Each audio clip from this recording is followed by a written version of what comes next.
Good afternoon, everyone. I have the time as 12:59. We will be starting in just a moment, but I did want to remind everyone to be sure to mute your line until you are ready to ask a question. I'm also going to ask that if you would like to ask a question, you use the raise your hand feature, and then we will call on you on the order that we receive those. If you chat in a question, those will be forwarded to me, and then as we get a break in the conversation, we will introduce those.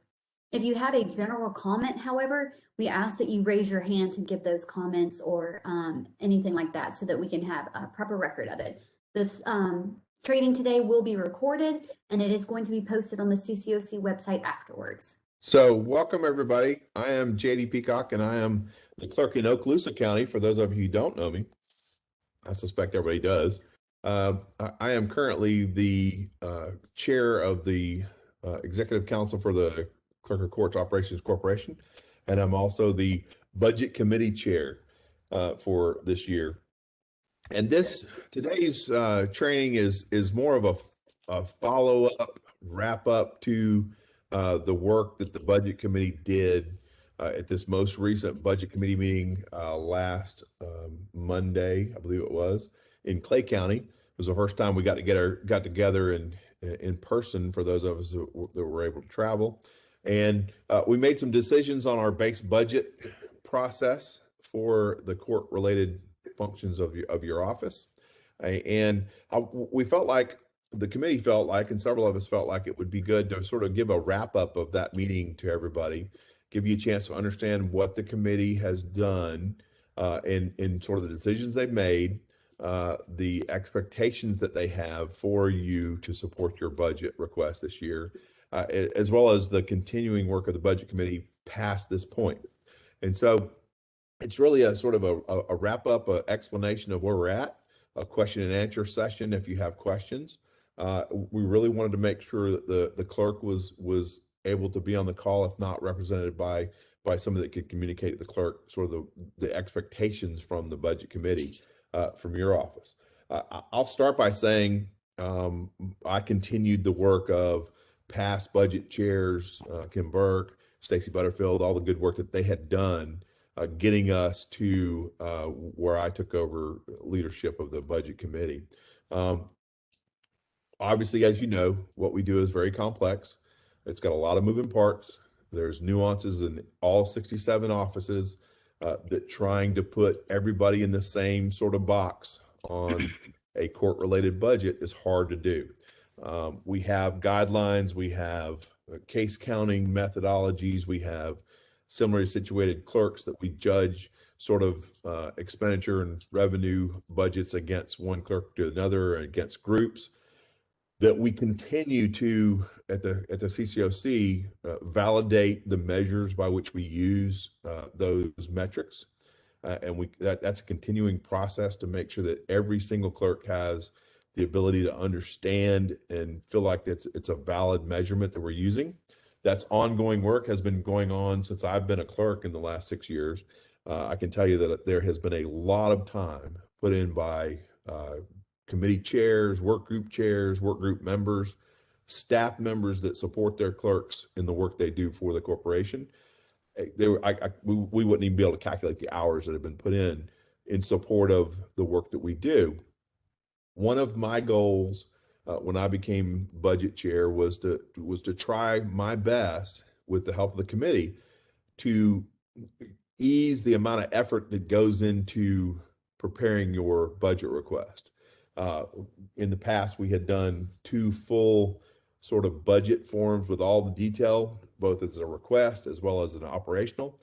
We have changed the model somewhat so that the initial budget preparation in effect works off of last year's what we felt like was appropriate funding level for you, works through several statewide issues that I'll go through the spreadsheet with you here in a minute, gets us to a base budget, and then the budget committee will take into account additional requests that you'll put in for specific funding projects and prerogatives in your office. And then the budget committee will review those and decide which, either from a statewide perspective or from an individual clerk's office perspective, that it gets included in the appropriate expenditure appropriation budget. From there, we have to then balance what we feel like is the appropriate funding level of each clerk. We have to balance that to the available revenues. I have said many a time that the current model for revenues doesn't logically connect to the workload. Specifically, the biggest example we tend to use is the revenue is heavily weighted by traffic citation revenue. That is the excess there is designed to pay for parts of the office that do like criminal casework and domestic violence work that have no revenue stream. Those two things don't logically connect. And so therefore, the budget committee may come up with what we feel like is the appropriate funding level for each clerk. We then have to balance that to the actual revenue that's available, that's controlled by a legislative mechanism through the Revenue Estimating Conference, as well as some other components. But we still wanted to make sure we captured each year what we felt like was the appropriate funding level. It's not the ask, it's not the wants, it's a needs-based appropriate funding level. And then from there, once we get through that work, we will then balance to the revenue available. And so what I'd like to do to start the process is tell you where we're at and how we got to where we're at the current part of the process. So Marleni, if you'll share your screen with the spreadsheet on it, and I want to sort of work through where we at and how we got here. Like Marleni said at the beginning of the session, if you can chat in questions and for clarifications, or raise your hand, and as we go through sort of each little component of this training, I'll open up the floor to everybody to ask clarifying questions. And so, in your on your view of the meeting now is our spreadsheet. This is a spreadsheet that we use to manage the history of the budgets at the clerk level, as well as the future of the budgets. And if you direct your attention to column F is the county fiscal year 2021 expenditure budget. This was the committee approved appropriate funding level that we felt like as a committee that you should have gotten for this fiscal year. The total at the bottom is 448 million, a little over 448 million. That was at the end of our work process last year, what we felt like each clerk should need as an appropriate funding level. From there, as you recall, that number was cut down to our available revenue through a couple of mechanisms. One was an across the board cut. Another was a weighted case cut. However, the reason we start from what we feel like is the appropriate funding level is that way we can message to all of our stakeholders what we felt like should be the appropriate funding level, and the fact that our revenue does not match that. And so we have significant limitations in our offices on how we serve our community, our courts, our stakeholders, because we don't have a sufficient revenue model to cover that. So that's where we start this budget process. We start from column F, and then the budget committee, as we develop our base budget, we talk about statewide issues that we feel like we can put in as a column and effectively allocate a dollar amount to each clerk, each county, based on a statewide issue. And as you look at column G is the FRS increases.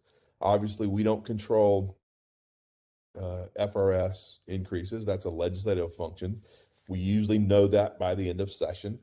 And the numbers that are in column G per county, that is a number that Jason and the team and the budget staff at CCOC, they took your operational budget and they calculated what the increase of FRS was going to be across that operational budget number. Now, obviously, your operational budget was the pared down, cut down authorization for authority to spend, which is different than that committee approved expenditure budget. And so therefore, the numbers that we have plugged in the FRS column may not be as accurate as you would want them to be. And so what we would ask as we ask you to turn in your budget submission issues, that you look at your county's FRS cost, compare them to as you're building your local budget there, and how you uh, staff the court function. Look and see if that number is close to what you think your FRS increase is going to be. Where it's not accurate or not as close as you would want it to be, there will be a component of the budget issue forms for you to give us the correct number for your county, and so that we can adjust that. We don't think it's going to be too far off, but the number there is based on your operational budget. And so that was a column, a statewide budget issue that the budget committee voted to include in the base budget. The next column is column H, and it is for health insurance increases. And so we all know that health insurance is a continuing funding issue for each county that we have almost no control of. We have a little bit of control, but very little control, because most of us are on our county's finance or health insurance plan. And so we don't have quite as much control from an option standpoint of how we fund that. The budget committee discussed that at this last meeting, and due to a recommendation from one of the members, we looked at an across the board 6.6% increase for healthcare from your operational budgets. And that's based on what the legislature did for state insurance. State insurance was a 6.6% increase.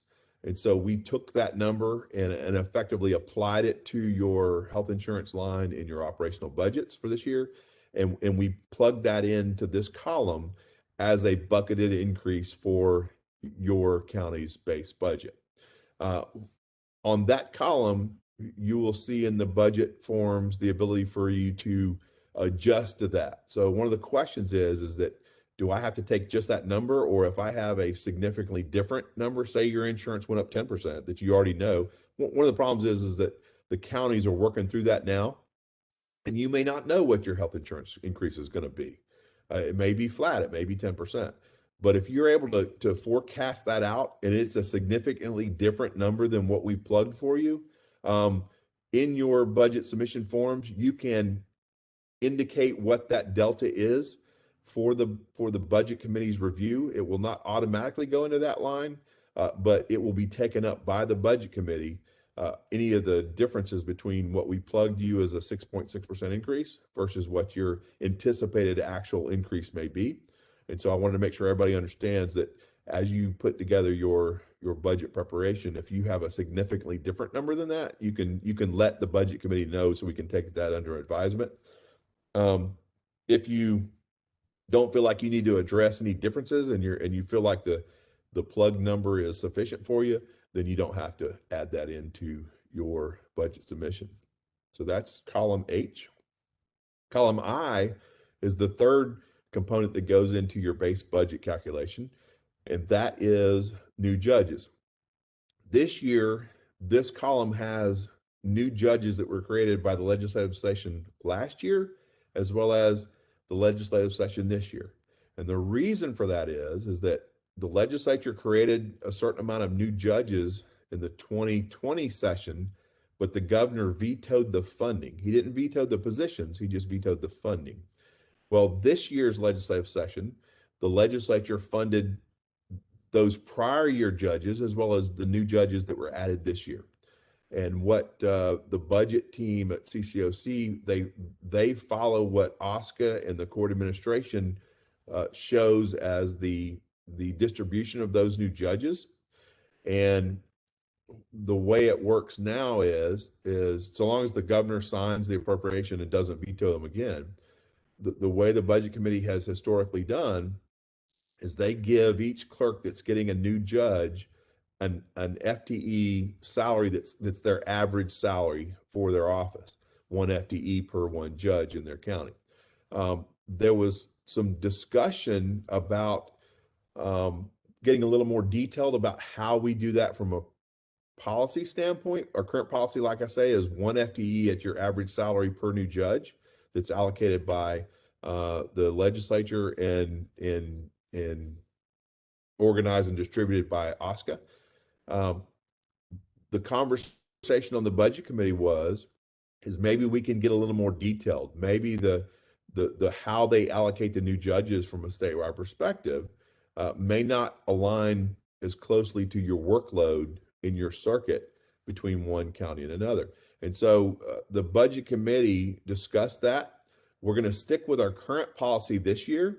However, the budget committee is going to work through maybe applying some weighted cases calculations to those increased judges, if nothing else, just to see if we're matching the background data that OSCA is using to add new judges that when they certify through the Supreme Court. We want to make sure that our numbers sort of jive with what OSCA and the Supreme Court is certifying for new judges to make sure that we're doing the appropriate distribution of funding for new judges across the state. And so, like I say, the current policy is one FTE at average salary per county that gets a judge. If you split a judge in your circuit with another county, then we'll obviously do the same split that OSCA or court administration tasks out that new position. So that is the third component of the base budget from a statewide perspective. You will see column J is a column where we're asking for you to let us know your impacts of the constitutional amendment related to the $15 an hour. We're only asking for the impacts from the statutory, basically chunks of time. So this current year, the requirement is to take your minimum to $10 an hour. I think there's only, when we looked, there was only 24, 25 positions statewide that were below $10 an hour. However, this is going to be a continuing issue for the next 5 years until we get to $15 an hour. And so what we're asking for is you to tell us your cost to apply a $10 minimum to your county, as well as if you're able to calculate your compression adjustment. So if you have a compression problem above the $10 that you have to apply because you're raising your starting to $10 an hour, we want to know that. Currently, it's an informational item only. So the budget committee wants to see what that impact is. We know that the $10 minimum is probably not going to be as big of an impact as, say, 2 or 3 years down the road when we're in $13, $14 range. But we want to sort of see that coming. And so we can start both understanding how it's going to impact your budgets and how we do budget work, as well as how we can message it from a legislative perspective for possible appropriations or subsequent funding to be able to support that change. I believe that the state went to try to go to a $13 minimum. That's not a requirement of the amendment. We're only trying to track the requirements of the amendment each year. And so that's what that item is. That item will not go into the base budget. It is informational for the budget committee as well as the CCOC legislative committee. And so if we can capture that, both the $10 as well as the compression. And so now we get to column K.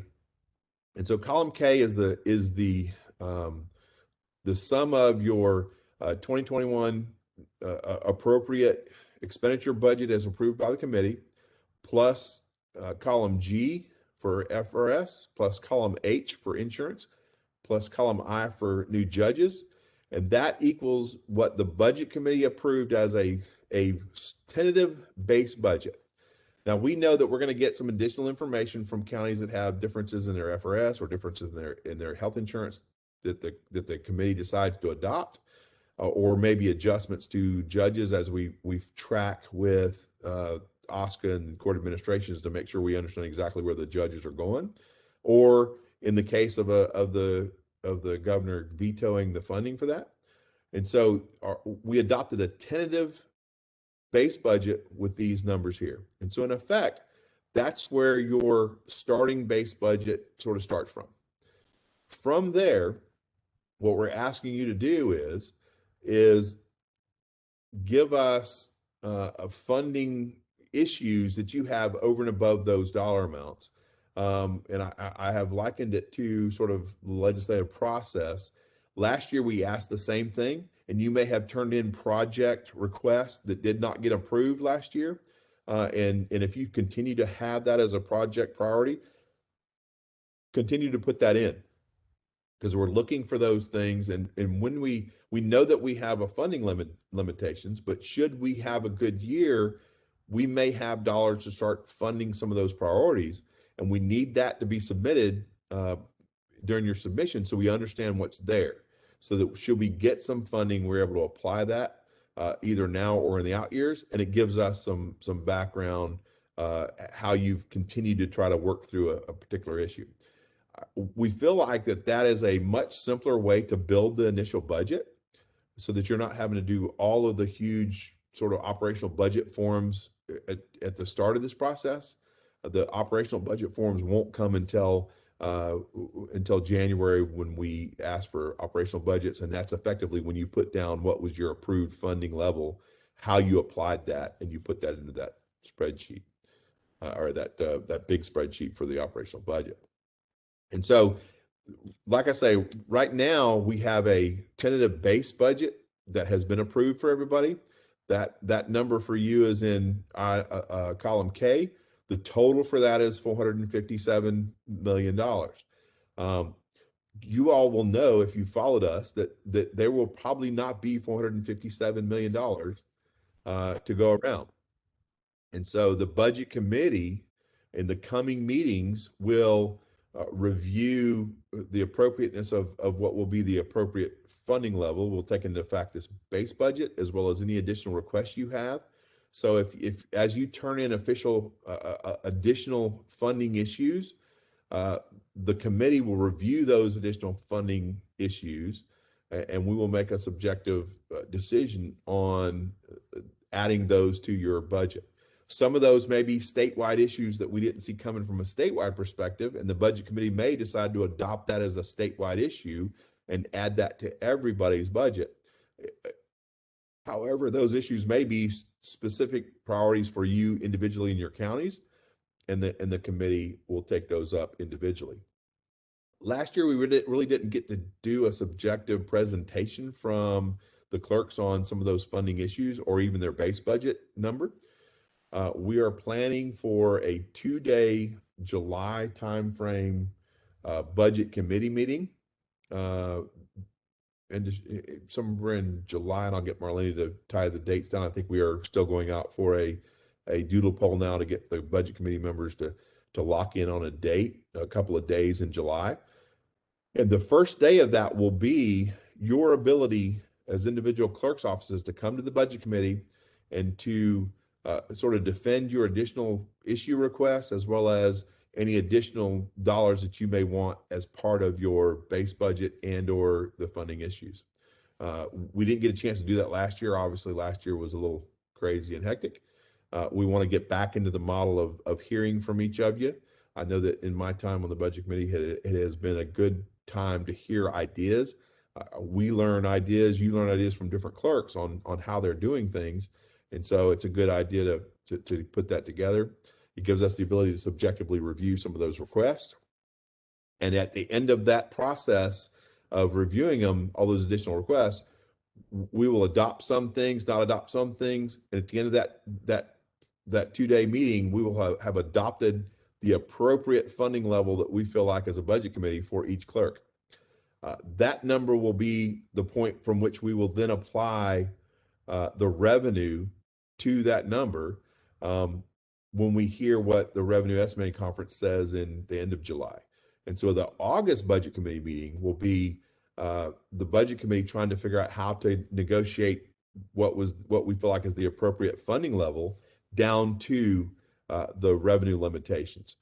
The good thing about this year is that we have a few more tools in our toolbox on how we fund the budgets. Thanks to the good work of both the association and the corporation's legislative efforts, we have now changed our trust fund model to allow us to build a reserve up to 16% of the current year's budget. That was a big lift. On top of that, there were some structural issues on how we retain cumulative excess funding at the end of each year, as well as how we roll I think actually how we don't have a cap on our trust fund. We up until this legislative session, we had a $20 million cap on our trust fund. It would get swept over above that. Now that limitation is gone. It allows us to build that reserve And like I say, the cumulative excess, we had a statutory sort of sunset to having a 50-50 share on cumulative excess. And what I mean by that is if the revenue estimating conference estimates, say, 410 million like they did this year, and at the end of the year, the actuals are, say, 418 like we're forecasting, well, that means there was $8 million more in cumulative excess over what was adopted for an authorized spending limit. We get to share half of that with the general fund of the state. That was set to sunset this next year, and the general fund would have kept all of it in the out years. So that has been codified in law, so that we continue to have a 50% share of the cumulative excess that will come back to us to build budgets for the following year. And so that's certainly a good thing. It goes along with, I think a lot of us are looking for stability. Now we know we need additional help. We have a model issue that we have on how the revenue is generated, that we're trying to work through the legislative process to get assistance on that. But stability has been one of our biggest issues. Last year during the pandemic, we took a $54 million mid-year revenue loss that we all had to manage through the year. And in effect, we had to manage cash in the trust fund just to keep a lot of clerks sort of afloat during the pandemic. And because we didn't have the ability to get a reserve, and we didn't have any other funding streams that were coming to us, we had a significant stability problem. This ability to build a reserve and have a function to fund the reserve through our cumulative excess as a component of that, we will build stability in the out years. So there will be less up and down, we hope. Obviously, the pandemic was we hope that's a once in a lifetime kind of impact that we were able to sustain. But every year we have some sort of hurricane impact or some other kind of impact that we need some stability in a reserve to handle. And so I want to slow down for just a minute. I know I've said a lot there, and I want to see if there is any questions. I don't see any chat. I don't see any hands up. And so now, Clerk, certainly it's a time to ask clarifying sort of questions on what the intent of the budget committee is at this point. Since I don't see any hands at the moment, I will restate sort of what the future looks like. We will move from the tentative base budget, and we have asked you already in budget training. I believe the budget training was a week or two ago, and there is a video of that budget training that explains the forms and the timing of the forms. That training is on. There's a video of that training on the CCOC website for you to understand the forms a little better. We're asking for those forms. I believe we currently had asked them by June 1st. We have had some conversation around the office from getting feedback that there may be a concern with timing of those forms. The statutory requirement for a budget submission is June 1st by statute. I feel like that the base budget determination by the committee fulfills that requirement, and then we can move through different components of the budgets as we go forth in time, so long as we have everything put in place and approved by the council by, say, early September, so that it can be adopted for October. I feel like we have flexibility to move the submission of those additional funding requests to June 15th. And I don't know that we need any official guidance from the committee or the council to move that, because I don't think we have a statutory issue there, because like I said, we have already adopted a tentative base budget. So therefore that sort of submission has been handled by the budget committee for you. And so we would request that you have those budget forms and issues into us by June 1st.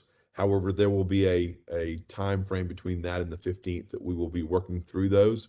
And so you'll have a little time if you have ongoing issues in your office that are taking a higher priority. We want to make sure that that you have the ability to get those done. And so I will say between June 1st and June 15th, no later than June 15th. And I would hope that as much of you that can get it done before June 1st, please do that. And then the team can work through putting those requests into the appropriate sort of presentation manner so that the committee can review them at our mid-July meeting. And so, Peacock, yes, ma'am. we have one hand raised and one question that was sent to the chat. So which would you like me to handle first? Let me go with the hand was just to raised me. real quick. Okay. Who's got the hand raised? That's Rachel Harris. okay, very good. Rachel, go ahead. Hello, Rachel? Rachel, you're currently muted.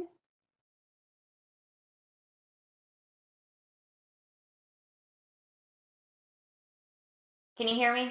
There you go. There we go. Now we can hear you. Okay, sorry. Do we have any idea what the elected salaries for the new fiscal year might be?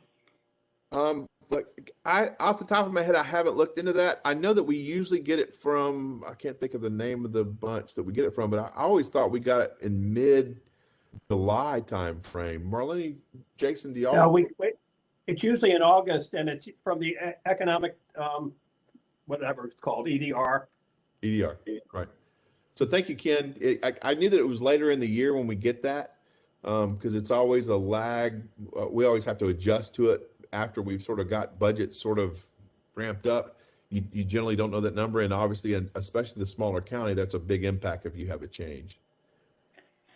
Okay, thank you. I have one more question. Yes, ma'am. I know that they changed how we're going to get our jury funding now. We're going to seek reimbursement instead of, requesting it before. But do we have any guidance on our budget for the jury so that I kind of know, what my limit on jury is? Right. So I'll call on Jason Welty here in just a second because he's probably got the quick off the cuff answer. We had in the last year or so, we have been trying to adjust everybody's share of that $11.7 million appropriation based on sort of their actuals over the last 2 or 3 years. Jason, if you'll let me know how we calculate that jury budget each year.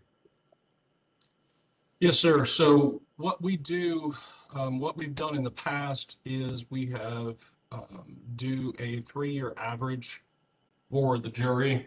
I turned my video on and then I left I'm not actually showing you guys myself. So what we've done in the past is we took the jury, the 3-year actuals, and we averaged it, and then that's how we came up with a jury budget authority. Mr. Chair, I think if going to a reimbursement at this point, we may need to have a conversation at the budget committee meeting, at the next budget committee meeting, about doing away with jury budget authority, just because it's at the end of the day, we end up at the end of the year, we end up adjusting everyone's authority to basically match whatever their expenditures are for the first 3 quarters. And there's not really much in the way of using that authority. So as far as budgeting for your jury, this year we did receive $2.4 million additional for jury management, and I know a lot of people are already experiencing some higher number of jury trials than they're used to. I would say for this year, we probably are going to be okay with everyone being able to be reimbursed at 100%, just because I don't believe that we'll spend the full 14.1 in this fiscal year. We may, and if we do, then that'll be great. But as it relates to how, once you get to the end of the year, what are you going to do if that 4th quarter reimbursement doesn't come back as much as you needed it to be? We still have to do some internal conversations and work with Clerk Vic on the jury work group to figure out how we're going to manage that. Thank you, Jason. Rachel, I'm not sure how much that helps you, but What we'll do then, I think, is I will ask our work group chair for jury to start working with the team to present sort of the understanding of how that will work at the July budget meeting, so that we can wrap that up for you, so you'll understand how that will work a little more fine tuned. Okay, sounds good. Thank you so much. Yes, ma'am. Marlene, was any other questions? I didn't see a question in the Yeah. chat. Well, there was one that was chatted to me directly. And Oh, good. so Okay, go ahead. the question was asking regarding the spreadsheet, if these were temporary numbers or final numbers. And so I just wanted to point out that the numbers that might change are related to those statewide issues. And then you can pretty much confirm that that's your base budget. But as far as having a final budget determination, that the budget committee would not make that determination until the July and August meetings. Absolutely. And so the issue, I feel like that the health insurance issue is pretty much closed out with the 6.6. However, you have the ability to let us know if you have a significant delta from that. You can let the budget committee know on your budget submission, and the budget committee will take that into context as an additional funding issue. So that number may change from you, but it's pretty much a closed line at the moment. The FRS issue, that line is ballpark closed. It just needs some refinement should you see a significant change. So that it's not completely closed. We intended as a budget committee to let you look and see if that number is close to what yours is going to be, and if there's a big difference, to let us know, and we'll take it up as a statewide adjustment. So for the most part, the lines are ballpark closed, with the potential for some small adjustment, and so I would call it tentative. It's not a final for sure number. It's open to adjustment based on the parameters I just gave you, but I don't see the base budget number changing a great deal. And Clerk Peacock, I do want to mention one thing, because we did at the last budget committee meeting, we also referenced that we were going to be making some adjustments to the judges based upon some new information. So Osceola, Orange, Escambia, and Okaloosa, their numbers will all change in column I under new judges. Gotcha. And that's where you're following OSCA and court administration on how the actual dissemination of those judges goes. Correct, sir. Okay, very good. All right, so I hope that answered that question. Now it's probably a good time to talk about our legislative ask for appropriations on the pandemic recovery. So most will know that the statewide, the OSCA court administration came up with a plan for recovery from the pandemic because of pent-up case demand across the circuits, and they did a legislative budget request of about a little over $12 million. Currently, the Appropriations Act includes about a little over $9 million of that request for them out of their trust fund. So they got authority so long as the budget is adopted. And let me caveat that some of these components we're waiting on the governor to approve it as we know it today. Should the governor make changes to what we're talking about, we will communicate to everybody what that change was. So we're sort of talking in terms of what is in the appropriations budget and the different bills as of today. If that changes, we'll let you know. So in their request, the logic behind their legislative budget request came down to FTEs for judges to get the work done. And Jason followed on that request with a request of our own to be able to support the judges in that pent-up case demand. And we followed suit with FTEs and average cost of an employee across the clerk's offices. And so our request is a little over $6 million. Well, at the end of the day, the appropriations budget includes that I think it's $6.2 million of that request. Now, following the appropriations budget coming out from the legislature, as we're waiting on the governor to approve it, OSCA statewide courts and the trial court budget commission have changed a little bit on the methodology by which they will give out their $9 million.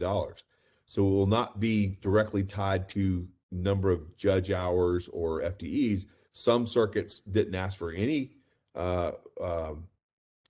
judge hours based on the follow-up communication of the funding.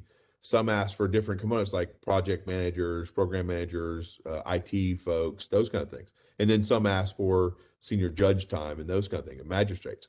And so because their methodology changed on how they would disseminate that $9 million for the pandemic recovery, it caused us to rethink how we're doing it. And so that is funding, that 6.2 funding. If the governor signs it, that will be funding available to us July 1st.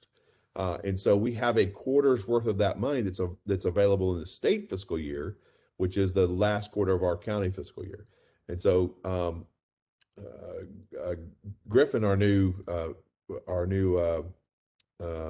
communications and budget director, as well as Marleni and Jason and the whole team there on the budget team, they're working through how we would distribute that 6.2 million to the clerks, and specifically the last quarter of this fiscal year. They have taken back direction from the committee on some ideas of how to apply that, because like I said, the methodology changed, so we can't use our initial methodology. It doesn't line up with OSCA anymore, or the trial court budget commission. So they have taken direction back from the committee to look at an appropriate distribution. We are scheduling a short one topic budget committee meeting for June. We're currently doodle polling that to take up this issue of the pandemic recovery dollars. And we hope to, as we go into that meeting, the team will have put together some recommendations, some options for the budget committee on how to distribute those dollars statewide for the pandemic recovery. And so that's a quick update on that. We don't know the mechanics yet. Who's that? This is Ken Burke. I have a question on that. Yes, sir. Go ahead, Ken. Hey, I don't understand, because I thought we had a motion and a approval of a motion on how to distribute that money at our budget committee meeting. So why are we revisiting topics when we've decided something? I don't know that we completely decide. I think we sent it back with a recommendation to distribute. I don't remember the specific details by the case counts, but we don't know what that looks like. I thought we were going to bring that back to us and look at it and then make a final decision. I don't think we made a final decision on it. Well, that's not my interpretation. My interpretation was we have the case counts from OSCA of every county in the state that has a backlog, and every county has cases assigned. And I thought it was just a matter of mechanics for the staff to take those sheets and distribute the money based on that. And I thought that was my motion. I guess it's. I'm just wondering why we're revisiting something that was, I thought, decided. It obviously hadn't decided. The recommendation may have been a motion to take it back and carve it out that way, but I don't think it was decided. Griffin, are you on the call? How did you take the budget committee's motion to do that? Chair, I don't recall. I'm looking through my notes from the committee right now. Okay. So certainly Ken, we're going to follow what the budget committee approved, but it still needs to come back to the budget committee in June to adopt the distribution that way. Okay, and that's fine, but I never remember saying we want several recommendations from the staff. I made the motion. I know I did not make that as part of my motion, that we wanted several recommendations from the staff. Well, and I don't know that I gave any direction to give several recommendations, but I know that they were working through weighted cases and some other issues that they may be able to recommend actions. I don't want to limit them by if they see something in the interim, but certainly the direction that will bring that back to us for sure. Okay. I guess we have to be very careful in the future about talking about our motions to see exactly what we mean by them. So I think maybe more clarity for every motion that comes forward, because, I thought there was clarity on this, and I may, there's other budget committee members on the phone, but, if I thought a decision was made. Well, like I say, the decision was made to take it back and apply the case counts from OSCA, but we also have our own weighted cases that we have, and I think there was discussion about that, but certainly they're going to bring back what the committee directed them to bring back. I'm just saying, I don't know that they were limited by bringing any other ideas back to us. The decision on how to allocate it has not been made. That will be made at the June meeting. And so there is time for us to contemplate other ideas, but certainly we were going to do what the committee advised. So, Okay. Hey, Chair, I was just gonna say, I found in my notes that we had a motion to your point, to create a crosswalk by county using those weighted cases. So it looked like the motion was to create that, go back and create that crosswalk by county, with those weighted cases applied. very good, very good. And that's sort of similar to what I was thinking. I don't know that the committee limited any other ideas to the staff. The staff will certainly follow what the committee told them to do, but I'm not a believer in limiting them on something that's this fast moving. But certainly And Clerk Peacock, at the end of the day, the committee will make a decision based on what's presented, and certainly, Ken, you'll have the ability to dispute if there's a difference or a deviation from what the committee thought that staff was recommended to them. But the actual distribution will not happen until the committee approves it. Clerk Peacock. Yes, ma'am. This is Marleni. I was just going to point out that we will review the minutes to make sure that we have the motion as it was stated in the meeting. Very good. Very good. Thank you. And so to sort of wrap up that, I wanted to let everybody know that so long as the governor approves the appropriations budget with that included, we will have some additional resources to apply in the fourth quarter of this county fiscal year, as well as the first 3 quarters of 2022. All right. Is there any other questions? All right, let me look through.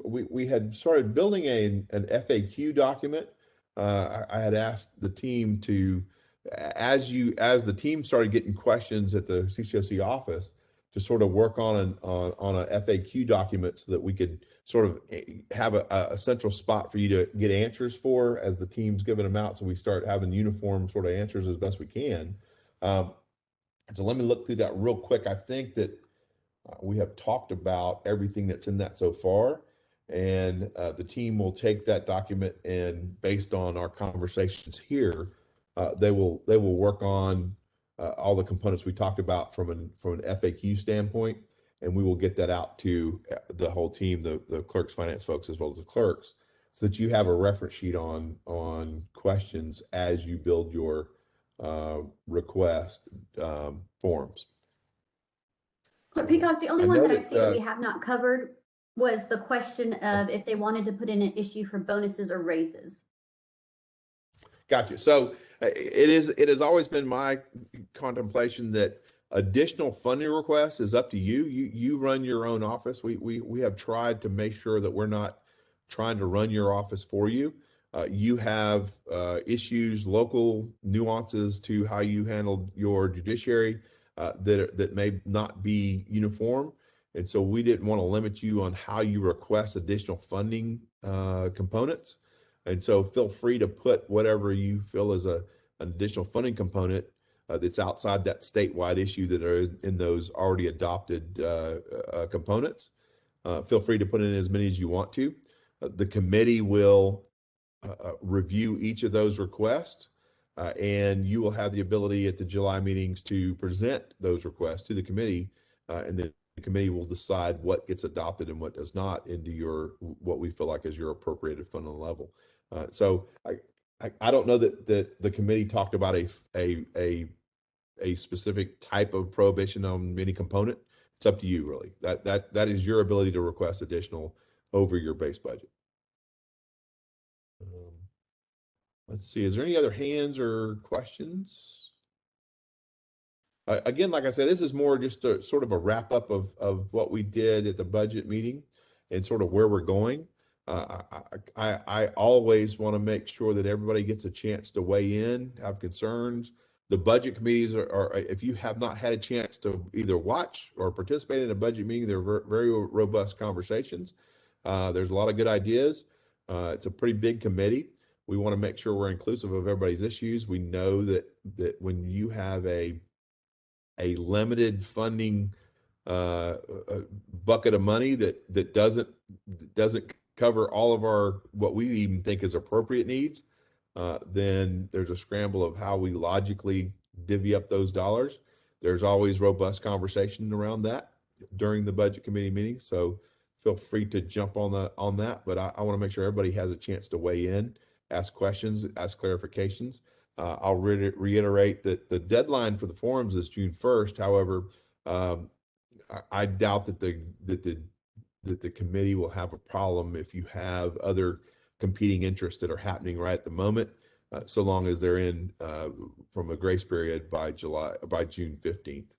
We believe that the staff can work through making sure we're putting those in an appropriate place and getting that data out to the committee for them to start reviewing. We have until about the middle of July to have reviewed all those documents from a committee standpoint. We can build our questions as individual committee members, and then we can work at that meeting to finish an appropriate funding level budget for everybody.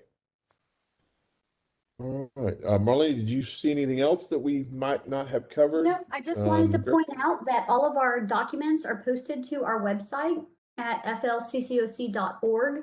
It is under Clerk's Budget. If you just click on that, then it brings up the page, and all of our forms are there, the instructions, the previous budget training, and this budget training will be added down here, and then the spreadsheet for the base budget. And as Jason pointed out, we did have a couple amendments to the judge number, so that spreadsheet is actually going to get updated with that new number, and it will have the new date reflected. Very good. Griffin, did you have anything else that I might have missed, or that you have heard a question on that didn't get answered?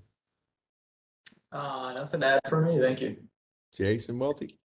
No, sir. Trying to get to that unmute button. Sometimes it's hard. No, nothing additional for me. If anybody needs any help or needs any assistance in getting some of these things taken care of, please feel free to call our office. We are we're standing by, ready to help with whatever you need. So don't feel afraid to call, and we will try to get you something if you need it. Absolutely, and reach out to your brother and sister clerks as well to help through these issues. I have found a great source of info is calling my closer counties and working through issues that they may have an idea that I've missed, and so make sure we're working as a team on this. I will continue to say that we try our best to communicate as best we can on how complex this is and the decisions that we make. And we will continue to do that. And I certainly don't want anybody to have gone by and feel like they have not had a chance to ask a question, get clarification, or at least have the committee hear their point of view. We continue to make that as a priority, and we will continue to do that. So having said that, another review of any hands up or chat I do questions. not see any hands raised. Very good. All right. Well, it was a good little meeting. The team at CCOC is always there to help you. And if you have continuing questions, we will get the FAQ out. And then as we get additional questions that are not included in the FAQ, we will update that. Marlene's good at keeping that update, so always follow that on the website. As we get the agenda package put together for the one topic pandemic recovery allocation, you will see that come out, and that meeting will be set sometime in June as a WebEx to go over that. Again, we are looking for a 2-day budget meeting in July. The first day will include the ability for clerks and staff to present issues related to their budget requests and or base budget to the committee for their contemplation. Not sure quite yet where that's going to be. And then from a timing perspective past that, we expect the revenue estimating conference to come in with their number in their meeting in July. And the committee will take up all the revenue sources that we can use for next year's budget at a August meeting to set the spending authority, which is different than what we think is the appropriate funding level. And then we hope to get that to the council as a recommendation from the committee in early September, so that we're able to get everything finished in time to have everything go out timely in October for the start of the new year. So that's the plan for the budget committee. I want to thank all the budget committee members that attend and give so much good feedback and help us sort of stay on track. There's a lot of good representation across a broad section of all the different clerks' offices on that committee. And I especially want to thank staff at CCOC for all the work that they do, and all those staff members in your offices that help keep the CCOC staff, that they support them greatly on making sure that the spreadsheets are all accurate, and as we find little nuances and errors, that we get those corrected. We couldn't do that without your staff members helping the CCOC with that, and the staff members. And so it's a really good team project. And so having said that, seeing no other hands raised and no other requests, we'll call this training complete. And like I say, if you need to revisit it, it will be posted on the training section of the CCOC website in short order. So thank you, everybody.